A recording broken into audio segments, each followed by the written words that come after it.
జై Shri Ram. How are you all? ఎలా ఉన్నారండి అందరూ? నేను బాగున్నాను. మీ అందరూ కూడా బాగున్నారని, ఇంకా చాలా బాగుండాలని మనస్ఫూర్తిగా కోరుకుంటున్నాను. మేము ట్రిప్ ఎండ్‌కి వచ్చినప్పుడు ఖాట్మాండుకి వచ్చామండి. నేపాల్ క్యాపిటల్ సిటీకి. ముందంతా తత్మా ప్లేసెస్ తిరిగొచ్చాం. మీకు తెలుసు కదా! సో, ఇది ఇప్పుడు మీరు చూస్తున్నది ఖాట్మాండులో పశుపతినాథ్ టెంపుల్ అండి. మెయిన్ అందరూ కాఠ్మండూకెళ్ళేది ముఖ్యంగా ఈ గుడి చూడ్డానికే. చాలా పెద్ద ఆవరణ. చూస్తున్నారు కదా! ఎన్ని రోడ్లు, ఎంత ఇది, ఎటెళ్ళాలి, అసలు గుడెక్కడ అన్నది కొంచెం కన్‌ఫ్యూజింగ్‌గానే ఉంటుంది.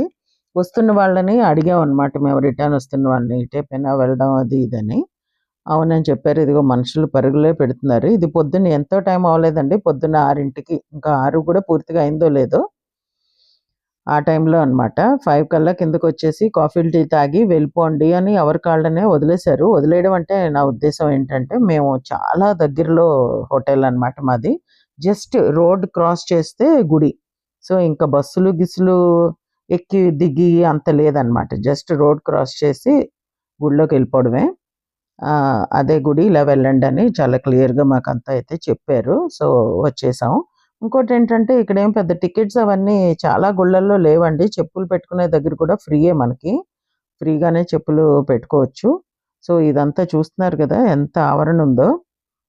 సో, ఇదంతా నడుచుకుంటూ వెళ్ళేది. అప్పటికే బాగా రష్ ఉందనమాట అండి. ఇంకా అందులో పశుపతినాథ్ ఏంటి, లోపల తీయడానికి లేదండి. ఇటు నుంచి బయటకొచ్చాం మేము. ఇందాక వెళ్ళిందది. ఇది బయటకొచ్చిందనమాట. లోపల పశుపతినాథ్ చాలా మందికి తెలిసే ఉంటుంది. 4 ద్వారాలుంటాయి. 4 ద్వారాల్లోనూ 4 మొహాలు చూడాలి. అంటే శివలింగం మీదే మొహాలుంటాయన్నమాట. 4 చూడాలి. మొత్తం అంతా చూడ్డానికి బయటకొచ్చేటప్పటికి మాకు గంటన్నర నుంచి 2 గంటలు టైం పట్టింది. అక్కడి నుంచి గుహేశ్వరి శక్తి పీఠానికి వెళ్ళామనమాట అండి. ఈ గుడి గూడా అక్కడికి దగ్గరే. బట్ ఇది మేము యాక్చువల్లీ పశుపతినాథ్ దర్శనం చేసుకొని మళ్ళీ మా రూమ్స్‌కొచ్చేసాం. వచ్చేసిన తర్వాత బ్రేక్‌ఫాస్ట్ అది చేసిన తర్వాత మమ్మల్ని మళ్ళీ బస్సులో తీసుకెళ్లారు. ఉత్తి పశుపతినాథ్ మటుకు జస్ట్ వాకబుల్ డిస్టెన్స్ కాబట్టి నడుచుకుంటూ వెళ్ళాం అంతే. ఈ గుహేశ్వరి టెంపుల్ గూడా చాలా చాలా పెద్దదుంది. సో, ఇక్కడ గూడా రష్ ఉంది. ఇక్కడికి మేము వెళ్ళేటప్పటికి ఆల్‌మోస్ట్ 9:30 అయినట్టుంది. సో, అందరం క్యూ కట్టి నిలబడ్డాము. నిలబడిన తర్వాత కొంతసేపటికి తెరిచారు. అంటే పొద్దున్నే మరేమన్నా నైవేద్యాలు అవి అయ్యాయేమో తెలీదు. సరే లోపలికెళ్ళి చూస్తే చిన్న ఇలా కిందకి దిగాలి అన్నట్టు. మనం దిగక్కర్లేదు. జస్ట్ ఒక 1½ ఫీట్ టు 2 ఫీట్ ఇలా కిందకి లోతుగా ఉంది. అక్కడ దూరంగా చిన్న శివలింగం ఉంది. మనం నుంచున్న దగ్గర ఒక చిన్న కలశం ఉందండి. ఆ కలశమే శక్తిపీఠం అని చెప్పారనమాట. అక్కడి నుంచి ఒక్కొక్కళ్ళు కొంతమందికి గాజులిచ్చారు. కొంతమందికి అమ్మవారివి పువ్వులిచ్చారు. అలా వాళ్ళ చేతికొచ్చినవి ఇచ్చారు. లేడీసే ఉన్నారనమాట. ఇక్కడేమో బయట గూడా ఇలా శివుడిది ఉంది. నెక్స్ట్ గుడి ఆవరణ బయట ఇలా కొబ్బరికాయలు, ఈ రెడ్ క్లాత్ ఇవన్నీ అమ్ముతున్నారు. సో, నేపాల్‌లో గూడా కొబ్బరికాయలు కొడతారనమాట. ఇది మళ్ళీ బుధనీలకంఠ్ టెంపుల్‌కి మేము వెళ్ళామండి. అంటే జలనారాయణ అంటారు. అక్కడ ఏమో నేను చూపిస్తాను, ముందు ముందు వస్తుంది. ఇలా ఒక వాటర్‌ది వెళ్తూ ఉంటే అక్కడ కొంచెం అలా వీడియోలాగా తీసామనమాట. యాక్చువల్లీ మెయిన్ టెంపుల్‌లోకి మాకు వెళ్ళడానికి అవ్వలేదు. ఎందుకంటే ఇగో ఈయనండి, వెంకటేశ్వర స్వామి పడుకుని ఉంటాడనమాట. 5 మీటర్ల ఎత్తుట. 5-7వ శతాబ్దంలో చెక్కిన విగ్రహమే. శేషనాగు మీద పడుకుని ఉంటాడు. శేషనాగు 11 తలల శేషనాగనమాట. ఆ గుడి బయట ఇదండి.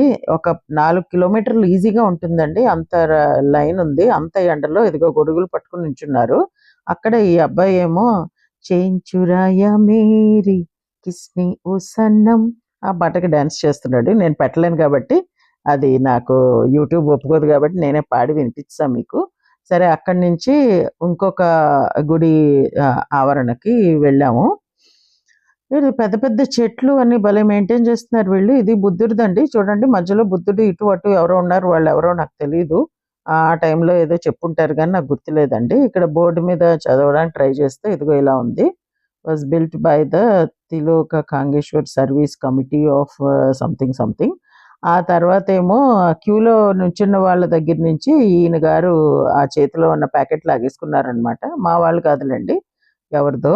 మొత్తం ఫోటోలు అన్నీ, పువ్వులు అన్నీ ఏవున్నాయో అన్నీ కింద పడేసి, లోపల చిన్న చిన్న మిసిరివి ఇలా రౌండ్ రౌండ్‌గా ఉంటాయి చూడండి.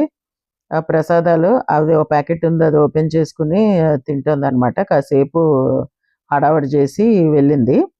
ఆ రుద్రాక్ష మాల ఉంది. అన్నీ కింద పడేసింది. ఆ కోతి ఎళ్ళిపోయిన తర్వాత ఆ ఓనర్స్ మళ్ళీ అవన్నీ తీసుకొని ఏరుకున్నారనమాట.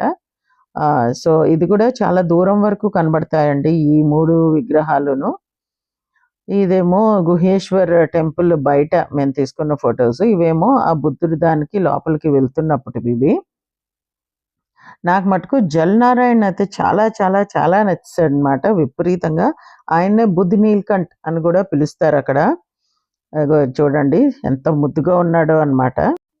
ఆ జలనారాయణ విగ్రహం ఓపెన్ ఎయిర్‌లోనే ఉంటుందండి. అంత రష్‌లో మేము నించోడానికి మాకంత టైం ఉండదు కాబట్టి లైన్ మధ్యలోంచి దూరి వెళ్ళి దర్శనం చేసుకొని వచ్చేసాం. నేపాల్ వాళ్ళైతే అస్సలు గొడవ పెట్టరనమాట. మధ్యలోంచి మనం వెళ్ళినా గూడా. అదొకటి చాలా ఆశ్చర్యంగా అనిపించింది. అది ఒకళ్ళిద్దరం కాదు కదా! ఆల్‌మోస్ట్ 50 మందున్నాం మేము. సో, ఇదండి ఈరోజు మా వీడియో మీకు నచ్చిందనుకుంటా. నచ్చితే please like, share and subscribe to my channel. Varahi World signing off for today, folks. Jai Hind.